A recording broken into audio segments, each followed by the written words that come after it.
3 ఎకరాలు ఉన్నది. ఆ మొత్తం పోయి వాళ్ళకే తీసుకున్నారు. నన్ను ఇచ్చింది నన్ను. మొన్న కూడా అన్ని ఎకరాల కొడుకు మొన్న అన్ని రకాల కూడా ఇంతే నన్ను మోసం చేసింది.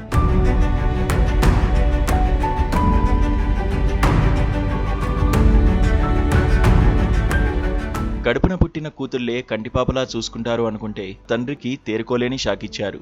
వృద్ధాప్యంలో ఆసరాగా నిలవాల్సిన బిడ్డలు కన్నతండ్రినే మోసం చేసి రోడ్డున వదిలేశారు.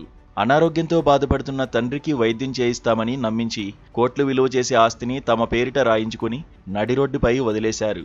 హనుమకొండ జిల్లా ఐనవోలు మండలం లింగమోరిగూడెంలో వెలుగు చూసిన ఈ హృదయ విదారక ఘటన కంటతడి పెట్టిస్తోంది. 3 ఎకరాలు ఉన్నది. ఆ మొత్తం పోయి వాళ్ళకే తీసుకున్నారు. నన్ను ఇచ్చింది నన్ను. మొన్న కూడా అన్ని ఎకరాల కొడుకు మొన్న అన్ని రకాల కూడా ఇంతే నన్ను మోసం చేసింది. నాకు 5 బిడ్డలు ఒక కొడుకు. నా పిల్లవాడు చదివిపోయింది. అన్ని నేనంటే నన్ను 5 బిడ్డలు నన్ను చేస్తానని భూమి తీసుకున్నారు, రాపించుకున్నారు. నిన్న చట్టం కౌలు ఇచ్చింది నాకు. కౌలు కింద భూమి కౌలు ఉన్నది, నన్ను అన్నిచ్చింది. నన్నుతే సరే బిడ్డలు కదా ఇస్తాను కదా, నా భూమి నాకేమన్నదని నేను అనుకున్నాను. అతి భూమి అమ్ముకున్నాక ఏంది అని నేను అన్నా. అదే అమ్ముకున్నాం బాబు అంటే, అరే నాకు ఎందుకని నాకు తెలియకుండా మరి నేను ఎట్లా బతకాలి.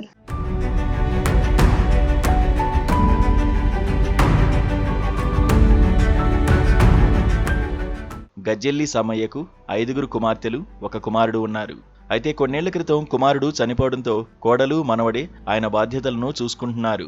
సమ్మయ్యకు 2 ఎకరాల 36 గుంటల భూముంది. దీనిపై కన్నేసిన 5 కూతుళ్లు ఎలాగైనా ఆ భూమిని కొల్లగొట్టాలని ప్లాన్ వేశారు.